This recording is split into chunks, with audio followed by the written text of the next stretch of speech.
Hello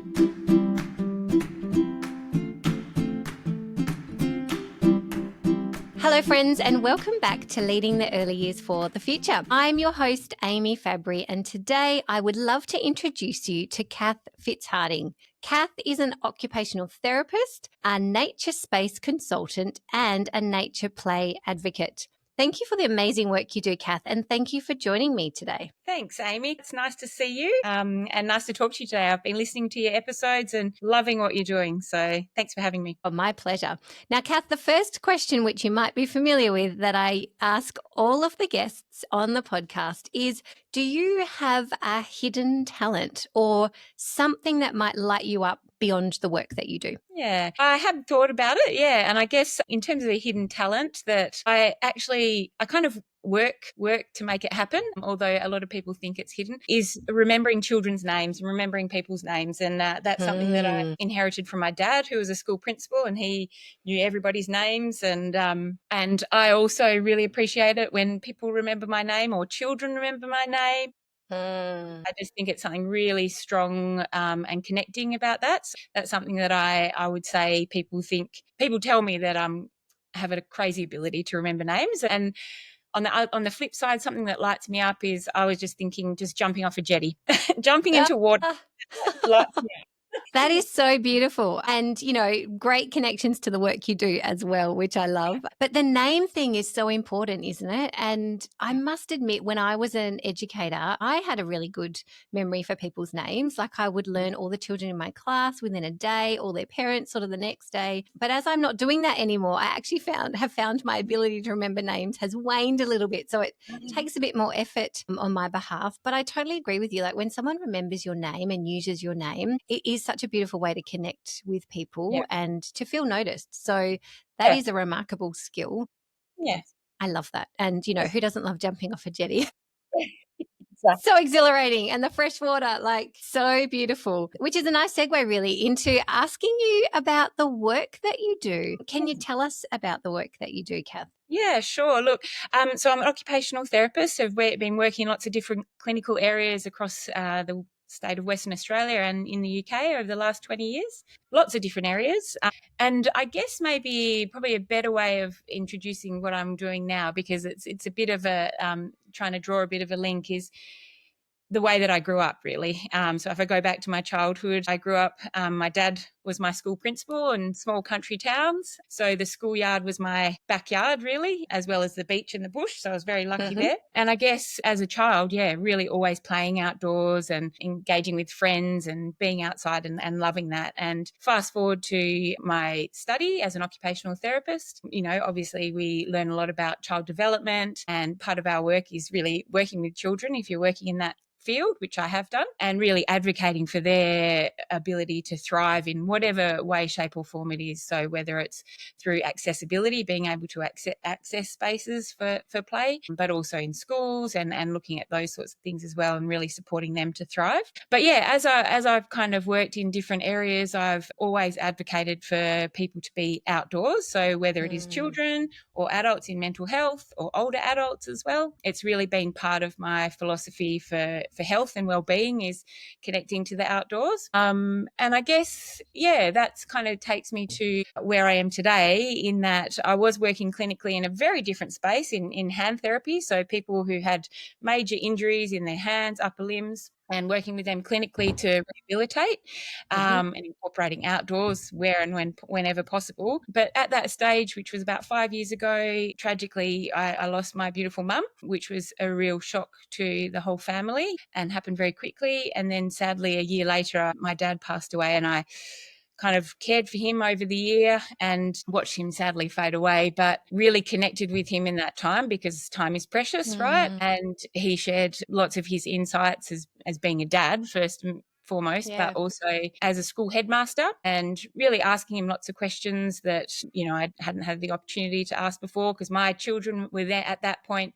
starting primary school. So learning about primary school, learning how it all works, working with my kids' school to enhance the outdoor spaces and asking him questions about that. And sadly, he passed away a year later. And I guess it was at that point when I was thinking, what do I do now? A really tough couple of years, and just thinking I can't go back to working in a hospital. It was just not the right thing for me, obviously. And just had an epiphany at one point, driving my kids out to a cool nature play space, and kind of thought, how can I connect my 20 years of being an occupational therapist? I don't want to throw that all away. To my passion for being outside, my passion for supporting and advocating kids to thrive, and my connection with my mum and dad, really. Yeah. Yeah, so that is a big, long story about how I got to where I am today, which is really advocating, as you said, advocating for children to be outdoors in lots of different ways. I've done some research as well, which we'll talk about later, and really just wanting to share that passion of connecting with nature in any way, shape or form. And that doesn't need to be, really expensive opportunities to go up to Ningaloo Reef or something like that. It's everyday connection to nature, which I feel everyone can do, and just want to share that. Yeah. That's beautiful. What a wonderful story. Thank you so much for sharing, the personal as well. I really love hearing about how people get into the work they do, because on the surface it might look like, this is just an interest or something that you think, but I can hear the real passion that you have for nature, but it's so connected to your personal story, your family, which is a really powerful purpose, right? Like to drive you to do this work, to be an advocate and to support, children and families and schools. My question is, why nature? What is it about nature? Yeah.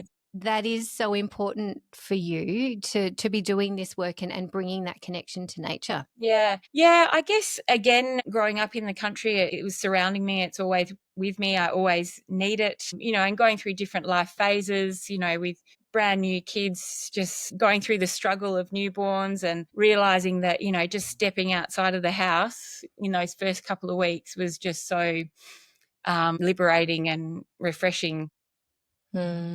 And the ability for, I guess, just stepping out under the trees to kind of calm my son at the time, which really calmed me, was really something that sits with me, and I can feel that. So I guess just experiencing that through his eyes and then my daughter's eyes as well, but then extending that to, I guess, that, now that I've done a lot of research about the limitations for children to be able to access nature, and adults as well, as our world moves forward and technology takes over. I guess, I move past not just the nostalgic feeling of wanting my kids to have kind of what I had as a child, to really realizing that it's essential, and it's not just my children, it's every child and every adult that needs nature. We are nature. We are part of nature. And I guess that really trying to bring that connection together, whether it's just through crushing a leaf and smelling it, which my mum used to do on our walks, again, it's all that connection of just noticing nature and noticing how it can make us feel just in a day-to-day basis. Like I said, it doesn't have to be huge nature walks or anything like that. It can just be stepping outside. And that's what I also with young parents as well. It's a challenge. It's a real challenge, even get down to the local park. But how can we incorporate nature into our everyday? Beautiful. I'd love to dive into your research a bit. What is it that you found, to either be the limitations that you mentioned, a few obvious things obviously come to mind, the fast pace of life, and, for our children, they're not playing outside as much. They're playing more indoors, or they're in structured activities as opposed to just climbing trees, going down to the park, being in the street perhaps. But at a deeper level, like what is some of the impact that we're seeing perhaps for children, or even for us as adults, where, if we're not getting into nature? Yeah, I guess for me, it's a combination of nature and play, I would say, particularly for children. So it's that ability, and again, it's all those pressures that you talk about, and that maybe that social media side of things, and the pressure to, have your child enrolled in every type of sport or whatever, just in case they might tell in it, that kind of thing. But it's also, I guess, for me as an occupational therapist, going back to my study, 20 plus years ago, that understanding of child development and my real innate trust in play, which, if you haven't got that background, play can just look like a frivolous kind of thing, and be pushed aside and pushed out of children's lives. So I suppose as an advocate, as an occupational therapist, as a professional, it's really highlighting the importance of that play, but for me also in the outdoors, so you get your bang for your buck, I suppose, is really where it comes from. And pressures from lots of different areas. And what my research specifically is looking at how children are playing in an intentionally designed nature play space in a primary school, so a case study. So I'm really interested in how children are playing in school, because I feel that's a really treasured part of the day for recess and lunch, where children have the opportunity to play freely, which may not happen for a lot of children any other time. Might be straight home, straight onto, the Nintendo or whatever, or straight to swimming lessons or piano lessons. So it's really that kind of last opportunity for that real free play, but also that really collaborative, creative, imaginative play when there's lots of other kids around as well. So which in itself. So that's what I have looked at. And again, I guess combining that, looking at that play, but also in that more natural environment, which is where a lot of you would have noticed a lot of schools are kind of moving to that more nature play space. Also community playgrounds are moving in that direction as well. So really we want to know a little bit more about what works in those spaces. Why are we designing it in this way? How can we design it better for all children in terms of accessibility, in terms of neurodiversity? And in terms of an outdoor play space in a school being really valued for a resource that it is. And that's kind of, again, back full circle to my childhood and my school being my backyard. Like, it was really special to me. And yeah, really hoping to advocate for more of those experiences for kids for years to come. Beautiful. What inspiring work you do. And your research sounds really fascinating. I think I could probably spend an hour talking to you just about that.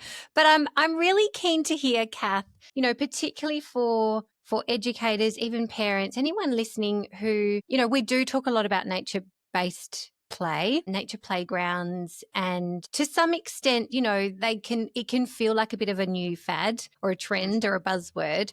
To get a little deeper though, what is the benefit of playing in nature versus, playing inside with blocks or puzzles or dramatic play? Like, what is the benefit for nature play? Yeah, sure. One of the kind of models that I like to share from an occupational therapy perspective that I think is really helpful for parents and other professionals as well is, the sensory integration model. And I use an analogy of the house. So building a house and thinking about the foundation of the house. Your foundation are your senses. So taste, touch, smell, sight, hearing. But also we've got other senses, so vestibular and proprioceptive sense. So your vestibular is kind of your movement sense, and your proprioceptive is your body awareness sense. I mean, there's another sense called interoception, which is more the internal kind of senses as well. Again, we could talk for hours on that. But in terms of creating an environment that is sensory rich, but not sensory overloading or overpowering for somebody, nature is your best bet there. So you think about all the colors, the smells, the sights, the sounds. It is a really sensory rich, but it's not overpowering. You're going to be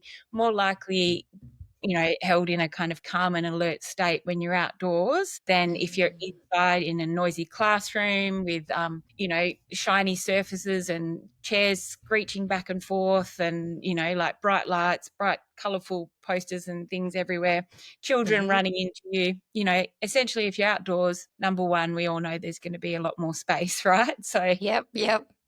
Everyone drops their guard a little bit in some ways, so we can be a lot messier outdoors. We can really engage in those sensory kind of play opportunities more so than we can inside. And I'm just thinking about myself and the way my kids play, they're a lot more free rein. And so I guess we're really having those opportunities to have that sensory play, that sensory connection, which again, if we go back to that house, is the foundation of all kind of learning as sensory beings, which we are as humans. And then on top of that, you've got the building blocks. So as we have that sensory information and we put that all together, we work on our things like our balance, our eye-hand coordination, bilateral coordination. So using two hands to be able to do something, and, climbing a tree, you need to be able to use two hands. And again, because there's more space, there's more ability to move, to use our whole body. So climbing a tree is a great example of really beautiful proprioceptive input. So we're lifting our whole body weight up the tree. All arms and limbs are involved, and we have to be really switched on to know how, is that branch going to hold my weight? Mhm. What's that crackling sound? I'm like, oh, I might need to step down, looking down, seeing where my body is in space. Am I a little bit high? Am I okay with this? What's my heart rate doing? Can I feel a little bit, it's beating a little bit faster? Do I need to listen to my body? All those things are happening in nature. And then finally, if we think back to that house again, we need all that foundation and those preparatory kind of building blocks before the executive function, or like the academic learning or the self-confidence, all those Mm. things come on top of the house. Why nature, why play, is really those opportunities to get that foundational, support for the development as children move further. So, yeah. Amazing, powerful. And as you were talking, my mind kind of was thinking about, risky play as well. And, the importance of, like, you're talking about situations where children are thinking about their own body in space. And, I guess that there's always a safety element, like, is this branch going to hold me? Or, Yeah. what am I going to do? And where are the people around me? And, like that is really important. And I know, lots of researchers are talking about the fact that not only are children not playing outside, but they're also less engaged in risky play because they're not outside. Yes. And again, there's just so much learning that happens when children have a bit more freedom to take risks, Yes. and there's so much learning that happens when they can take risks, right? Which Yes. you can't replicate that inside. Yeah. Yes, absolutely. What part of my research is looking at is how children are playing, and what is that? Is that looking at, in terms of child development and well-being and learning? And it's all three. And learning in lots of different ways. So it might be outdoor learning in terms of classroom, then learning outdoors, or learning about the environment, but they're really learning about their bodies. They're learning about how to, cooperate and collaborate with other children. And Mm, my research about, the 21st century skills. So the critical thinking, which comes into mm, that risk taking. It's really kind of first version of kind of critical thinking. You're putting all that information together, the feeling of the tree swaying, the wind coming in, all that information needs to be put together as to whether I'm going to go a little bit further in the tree, or I'm mhm. going to take myself down now. Yep. So those kind of things, we see children are playing more collaboratively Mhm. when they're outdoors in nature as well, because there's essentially going to be a lot more loose parts or affordances or opportunities to create and play in those spaces as well, and creative play as well. So Mm. those 21st century skills that we will all need as Yeah. we move forward, critical thinking, creativity, collaboration, cooperation, that's all happening all in one in that outdoor Mm, play. So, and again, it's just really highlighting that and showing the value of that, because mm, play, it needs to be protected, in a lot of places, unfortunately, recesses and lunchtimes are being decreased for lots of reasons, or being taken away for children for mm. as a consequence for behaviours. So yeah, we need to really think about the value of that playtime and what's actually going on in there, rather than just letting off steam, as we used to say. So, yeah. So important, and you can, as you're explaining it, like, it's so evident just the rich affordances that nature play has for children. And, building those foundations, like you're describing, it's not just about the academic side that we often just go to, right? And that's the roof. But how do we actually provide those opportunities for children to build, the physical skills, but Mhm. also those dispositions and those 21st century skills that you're talking about really are pivotal to even good academic success, if that is what our focus is, right? Yeah, But I think we absolutely. really don't understand that well, particularly in our schools. I'd love to dive into your work as an advocate and the Yeah. advocacy you do. Can you tell us about that? What does advocacy look like, and what role does it play in your work? Yeah, I guess in terms of advocacy, I think I've always been an advocate, even, well, I know I've been an advocate in my other walks of life as an occupational therapist. You're working really closely with clients and you're wanting the best outcomes for them. Mm, So in the health profession, advocacy is just goes hand in hand with what we do. But I guess in this regard, I've moved from a more individual advocacy kind of framework to a more systems advocacy framework, mm, really trying to make an impact on, policy decisions, design decisions, school rules decisions, those kind of things that will then have an on-flow effect onto the mm. child. When I was in preparing for this session, I did look up advocacy, and if you don't mind, I'll just read out one of the definitions that I found, Yeah, which is any please. Yeah, any action that speaks in favour of, recommends, argues for a cause, supports or defends or pleads on behalf of others. And for Mm, me, it's that behalf of others, and the others is the children, right? So mm, as adults, that's a responsibility, that a really strong responsibility that I feel, is that I'm advocating on behalf of children who may not have a voice, who often don't have a voice. And that will just continue till day's end, really. Children, mm, they need the support of adults advocating for their health and well-being needs, and particularly for in this case, is really that that right, the child's right to play, and advocating for that. And really, the way that I advocate for that is I find evidence about the reason why it's important for children to play. So it's the research that I do, it's the day-to-day things. So it's with my children or other people's children. It's the way that I just am.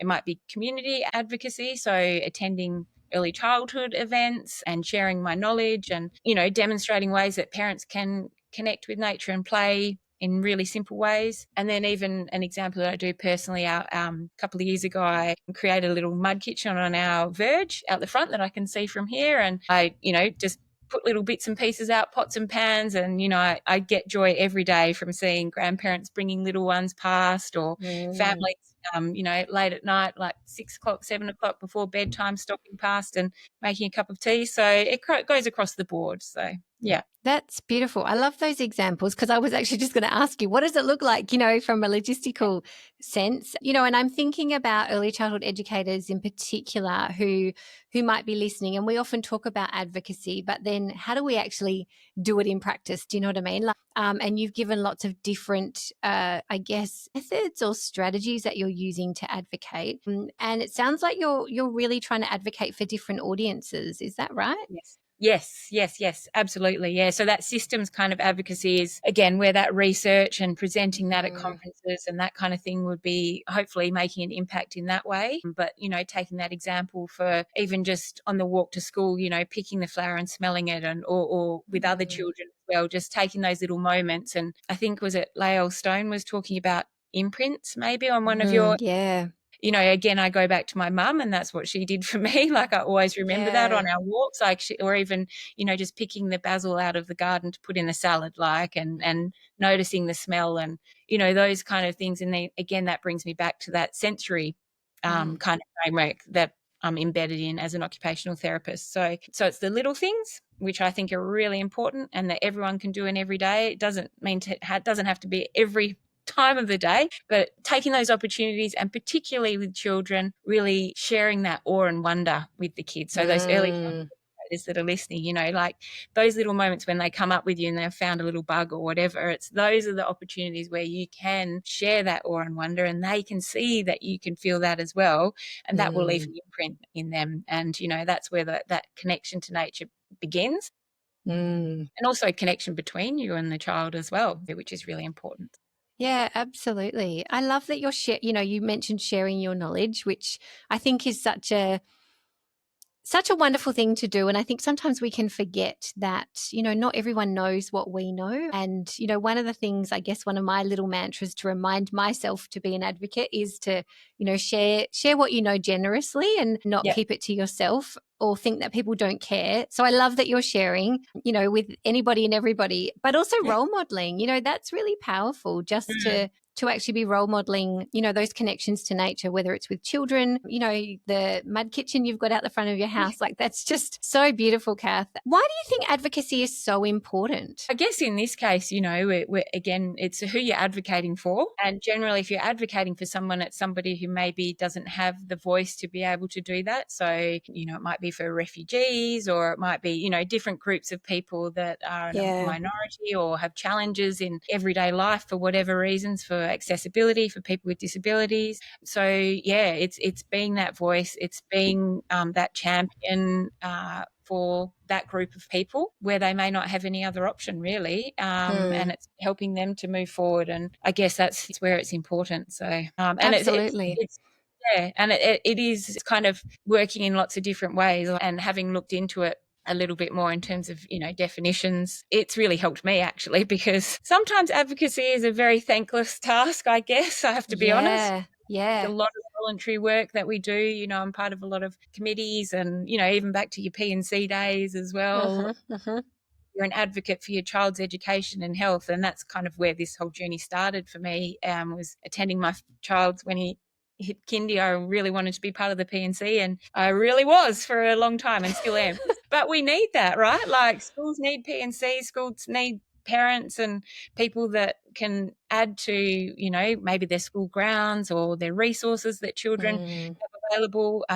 It's a need that people like myself and yourself as well, are really important to keep that moving forward for children in schools. So, yeah. Absolutely. And I imagine that, even within your school P&C, you would bring expertise that others may not have, just bringing, again, what you know and sharing your knowledge to a conversation just enriches, then what everybody can hopefully focus on as a priority or be aware of even. That's so powerful. Do you have any lessons learned, whether it's about advocacy or just being a leader in this space? Yeah, I guess one of the main things is, I think you touched on it before, Amie, was kind of sharing knowledge and maybe sharing our lens as well. So for me as an Mm. occupational therapist, working with educators and designers, we're all coming to this space of learning environments and, enhancing learning environments for children, but we're all coming from a really different lens. So I feel like, and through my research, I've been challenged to be really open about what my lens is as an occupational therapist, and sharing that. So, kind of a really overview of that is really, we look at one of the main models that we work with is the person, environment, occupational model of occupation performance. So if you think of a Venn diagram of those three things, you've got the person and all the things that they bring with them, their genetics, their personality, their age, their abilities. Then you've got the environment. Again, is it the cultural kind of environment, the physical environment, the supports that they have in terms of the environment as well, and then the occupation. So for example, what we're talking about is children and learning and play. And so their occupation for me is play and learning through play. And what we know as an occupational therapist is, if you look at that Venn diagram, the domain that is most easily impacted in that is the environment. Okay, so we're not going to be able to change a child's genetics. We're not going to be able to change a personality. We may be able to improve some aspects if we're working on it. But one of the quick fix things that we can do is look at the environment and how that is impacting the child's ability to engage in whatever occupation that might be. So whether that is learning, and whether the environment is kind of impacting on that negatively or positively, that's what we can do. And I suppose that was my way of, when I was speaking to my supervisors, a way of kind of sharing my lens, my view, and really I saw people go, okay, now I get it. Now I get why there's an OT in this design space kind of thing.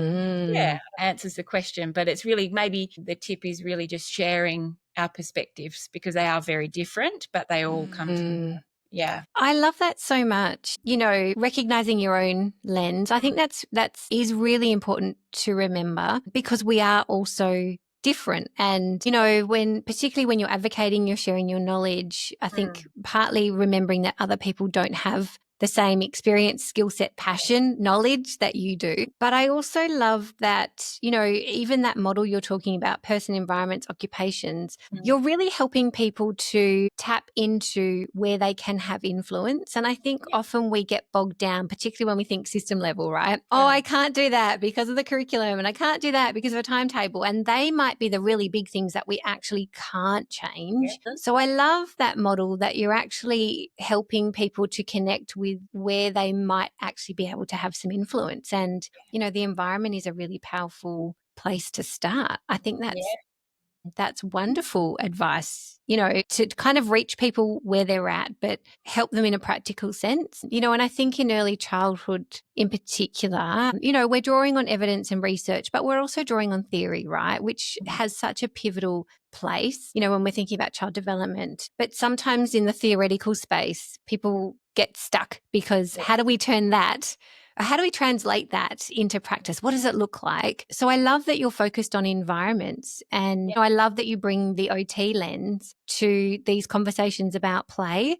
and nature pedagogy, because, again, that's a skill set that some of our educators they don't have the depth of knowledge. I don't have the depth of knowledge that you have. Do you know what I mean? Yeah. So, again, to look below the surface of the academic kind of learning, which is where we often focus, but to think more deeply about what's going on in a child's body and how are those skills going to support them with Yeah. learning. Yeah.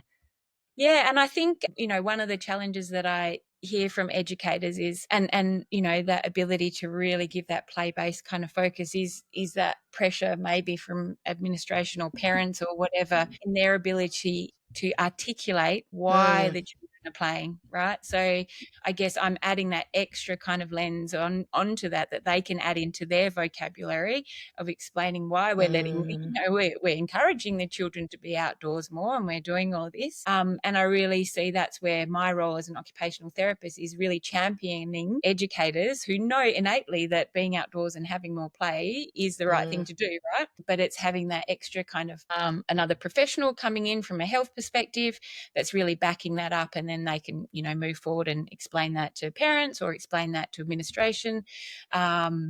Yeah, really being a cheerleader for you guys. So, yeah. That's so brilliant because, I think too, and one of the reasons, this season is focusing on advocacy is because whilst we have, incredible professionals like yourself who are really strong advocates, I love that you're actually helping our educators to become advocates as well, because, Yeah. it takes all of us to keep Yeah.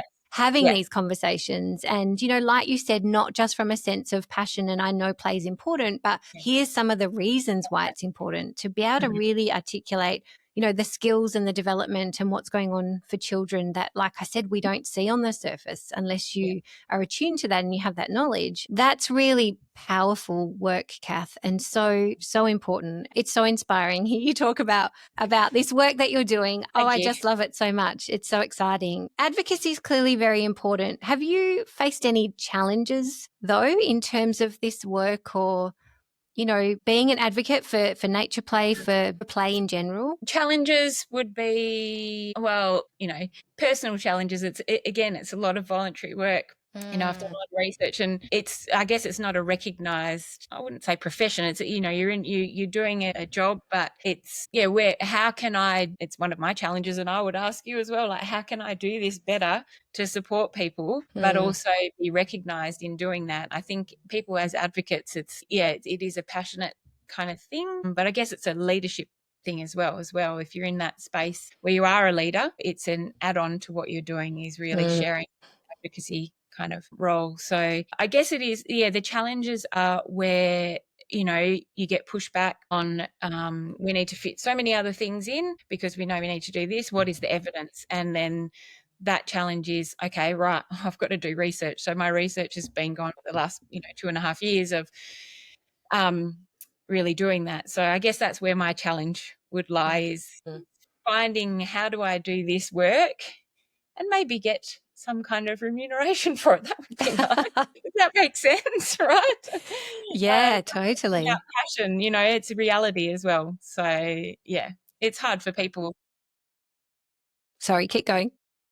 I was going to say, it's hard for people that, you're passionate about something. And this could be in lots of different ways, about climate, Mm, sustainability. There's people working in these spaces that are just doing so much work, and it's mm. all, maybe some of it is paid, a lot of it is voluntary. So I guess that's where the challenge lies. And then reality sets in, and, you have to go back to a paid job, right? So that would be my main challenge. It's a big challenge, actually. And I think, some of the educators that I talk to, and, if I encourage them to say, join one of our not-for-profit Yeah. organizations, and, "Oh, I don't have time, I don't have time, I don't have Yeah. time." And I completely appreciate that. Like, I work full time, I've got a family at home. It is really hard, right? Yeah. To find time or prioritize time.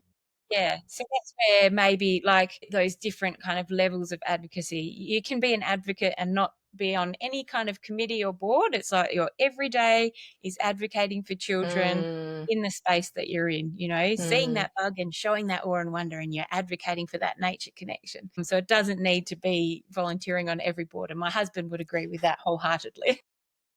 So would mine. That's really good advice, actually, because I think, it is about finding something that works for you and even works for you right now. And, right now or this year, it might be being an advocate in your school or in your community, just in your classroom, you're finding lots of avenues for advocacy in your interactions with children, in the mud kitchen out the front of your house, it doesn't have to be, as you're saying, join a committee and become a spokesperson. And, I know for a lot of people, it's quite terrifying, frankly, to try and challenge or be an advocate at it in a more public arena or in a more system level, when we're thinking about advocacy at that level. So, I love that advice. Finding, I guess, the people in your more direct circle of influence that you can share what you know and be an advocate for them is a really good starting place. And recognizing, your time, your energy, all of those things.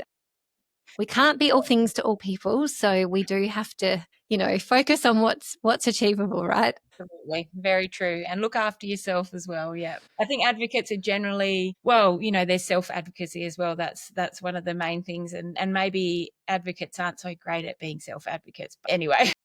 Yes, that is very true. That is very true. What a good point. When you think about the future for children, for early childhood, what comes to mind for you and what role do you perhaps see leadership having in shaping the future for our children? Yeah, I see, speaking of being involved in committees and things like that, I am involved in quite a few, and one in particular is the Play Matters Collective and Play Australia. And I see the hope and, excitement for me is that movement forward and that push forward for the importance of play for children, because we're pushing against a lot coming the other way in terms of technology and time and pressures and cost of living and all that kind of thing that comes into place. My hope is that there are a lot of people advocating for play for children and adolescents as well, which is really interesting, is that move, with children coming into high school at 11 years of age in Australia. They still need spaces to play and to move and to connect. And so my hope is that, those movements forward and advocacy for children's right to play will continue to, to blossom and to thrive. And in turn, children will as well, because, they're the experts in this. And I've been to a few forums recently where they've talked to the experts and the experts have talked to us, and, they're really passionate about their right to play, and as they should be. So hearing more of that is really exciting and hopeful for the future. That is so exciting. And I think if I think about from a leadership lens, it's a real collective effort, right? To keep play on the agenda, not just in our, I guess, school communities or education-based communities, but even broader in society. Totally. And even thinking about leadership, it comes from advocates like yourself who are having these conversations and sharing what we know, but also leadership from our young people, right? Like to also be spokespersons for their own futures and what they want and their own rights, to have access to play. That is so powerful. And I'm just thinking now, my brain's going down a rabbit hole, but, thinking about how we empower them to, just like we've been talking about empowering educators to be really articulate, empowering our children and young people to also be spokespeople, to speak up confidently about what they need and what they want. Yeah, absolutely. That's really powerful, isn't it? Oh, gosh. Well, also, part of my research was looking at, I was talking to educators about how they use spaces, but I was really specifically looking at how children are playing in outdoor spaces. And one of the main tool that I used incorporates lots of 9 different types of play, your physical, your expressive, imaginative, that kind of thing. But some new play types that have been introduced is restorative play and bioplay. And these children are speaking, by me observing that the ways that they're playing, they're speaking to me, they're telling me, this is how I need to play. And a lot of it is restorative play. And we see a lot more restorative play, which might be, for example, a young child kind of sitting underneath what was a stage and kind of running his hands through mulch and kind of just watching what was going on. So for that child, that's what he needed at that point in time. And that restorative play is so important because we see it happen more so in how children play in schools comparatively to research that is done on looking at how children play in like community parks and things like that. So for me, I'm seeing that children are needing this restorative play in between class times where they're holding themselves together for however long, Yeah, wow. and then needing that ability to restore themselves in lots of different ways. So I guess that's Mm. the way that children are telling us is by us as adults researching and seeing what they're doing. And that's one way of listening to them is observing how they're playing. I think that's, for me, that's really exciting, is to have that evidence and to be able to share that with people. Is like, kids are saying they need this by the way that they're playing. We need to listen. We need to give them options. We need to give them abilities to move in Mhm. really fast ways if that's what they want to be able to do, and high and movement and that kind of thing. But we also, on the flip side, need that restorative play, particularly in schools. And the way that that seems to happen is through that kind of connection to nature and natural spaces. So, yeah. Wow. I have so many more questions for you now. Do you have I'm conscious of time, so I'll keep this quick, but do you have like a definition for restorative play? I mean, I can read between the lines, but I don't want to make assumptions. What is restorative play? Well, so the way that they supply, sorry, I'm just going to pull off the tool that I use is called the tool for observing play outdoors. And it was, I can share the paper that it's Oh, amazing.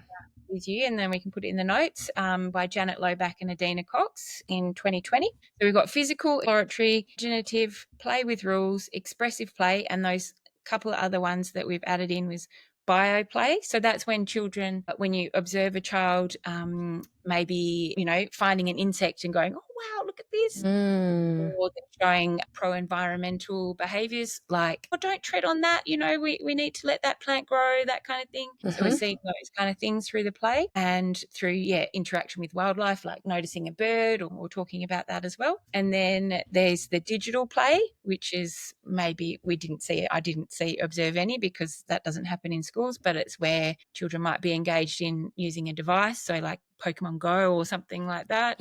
Yep. Or whether it's augmented in the playground, so those playgrounds with sensory kind of spaces, and you can press the button and it makes a noise, that kind of thing. Mm-hmm. But back to restorative play. So you've got that within restorative play, you've got 4 types. You've got resting, retreat, reading, and onlooking. So one of those 4 within that. So what I could see was that child sitting under the stage, he needed to take himself away from that movement that was going on around him. He's resting, he's onlooking, he's maybe using kind of that sensory kind of play, but not so the sensory play is a little bit more internal, as opposed to, you'll have sensory play and exploratory play where children are making sandcastles, or they're squelching the mud to make a mud pie. So it's a little bit distinct from that. So, and again, onlooking, whereas before, when people were studying play types, that wouldn't have been recorded as a play type. It would have just been, oh, they're not playing, so record that. So that was lost, right? So I think that's where this tool is really important, particularly because when we think of a playground, it's or it's playing sport, or it's an organized game, or that kind of thing. But play can look very different to lots of different children, and look very different as an adult looking on.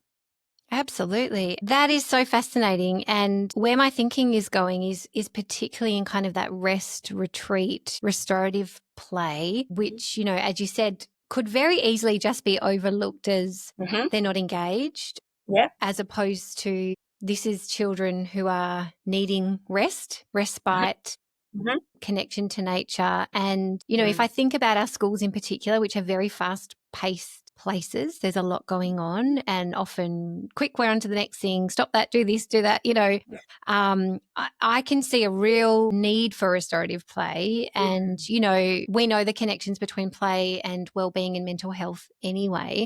So I'm just going to give you one last question. If you're an educator or a parent, how can we be attuned to what our children are really showing us through their play? That might not be an easy question to answer, but what do you have any suggestions for parents or educators? Because I'm just thinking, if I was back in the classroom now, I would be really intrigued, and I am really fascinated by this. How do we know what to look for then? When on the surface it might just look like that child's tired, or they've just, had enough, or they're not engaged, or they're bored, or, how do we really tune into what children are showing us and trying to communicate even through their body language? Because they're not going to come and say, I just need Mm, to sit here and play in the mulch because it's calming me down. Like how do we, as educators and parents, become more attuned to what's happening for our children? yeah, that's a really good question. And I guess going from my, if I think back to this research where I've really specifically used this tool, I could see patterns, right? So you could see Mm, patterns. And I was only there for 2 weeks, but it was every recess and lunch. And you could see particular patterns for particular children. Now, I was not recording any individual traits of any children. I was really looking specifically at the type of play that that child was engaged in. But back in my further lens, you could see that there were particular children who would do the similar kind of play each time, or they would have a little routine each time, each play time. So it's really just using that observation and over time, and I guess looking at those patterns and relating those patterns back to, gosh, they've just been at assembly and been sat for an hour or whatever, and then it's this type of play that we see after that. So it's really kind of putting those puzzle pieces together. Does that make yeah, sense? it makes a lot of sense. And, I've really asked you a tricky question because I'm sure there's a lot to unpack, just even in thinking about all the different play types. Mm. But that is really good advice. I think looking for those patterns is And key because preferences. and because not every child is going to show up the same way. So That's children right. are going Yeah, to perhaps need restorative play at different times, and yes. some children might not need it till they get home, and others in more frequently. All of those kinds of things, and I guess that's a really good reminder too, as the adults in these child's worlds and lives, that play is so important. Where are we showing up to observe, to notice, or even be engaged in their play with them, as Yeah. opposed to just letting them go? And there's a place for that, of course. Free play is really powerful, and unsupervised play. But I think that is actually just a really powerful reminder that, do we Mhm. notice what's going on in children's play, or do we just let them go and we go and do other things? Yeah. And I understand that, I know educators are so busy, and So my busy. focus at that point really was looking at play, and I could tell you, Mm, I could recap each recess and lunch, but mm, and educators, you've got a lot going on in that time. But if there is something that you're wondering, is maybe, maybe use that as a little case study, is just watch little Johnny, what's happening in the play yeah. space, and kind of just, think what type of play is going. Is he needing to move more, or is he taking himself away from the faster moving pace, or is he, running his hands through the sand, or is he always getting into the water and always getting dirty, that kind of Mm. thing. So just use that lens to kind of help you, you know, put the puzzle together maybe. Yeah, absolutely. And, you can't do everything for every child in every moment. No, no, Um, you know, absolutely. yeah, but I think where there's a curiosity to learn Yeah. more is often a space to lean into observing children in play too. That's beautiful. Cath, before we finish, do you have any final thoughts, advice, words of wisdom that you'd just love to leave our listeners with? Yeah, I guess for me, it comes back to those imprints that we can share with children. And for me, a simple way of sharing that imprint is just noticing. So Mm, noticing things from a whole sensory perspective. So if it is a little bug that a child has found, it's looking at the sights, the smells around it. It's kind of embedding and helping children to notice what's going on around them and their body as well, in terms of that sensory integration, and taking the time to do that and really help them to get grounded in their bodies, and making that kind of maybe a little practice that you can not do every day, but just think back to what it is to be a child and finding the Slater for the first time and mhm. sharing that excitement and that awe and wonder with them, I think is really important, and something that I try to do in my everyday. Such a beautiful reminder to be present too, right? Yeah, Be in the moment. I love that. Thank you so much for your time and sharing your wonderful wealth of knowledge and experience and wisdom. I've learnt so much from you and loved chatting with you awesome. today. Oh, thanks, Amie. Thanks so much for having me. Pleasure.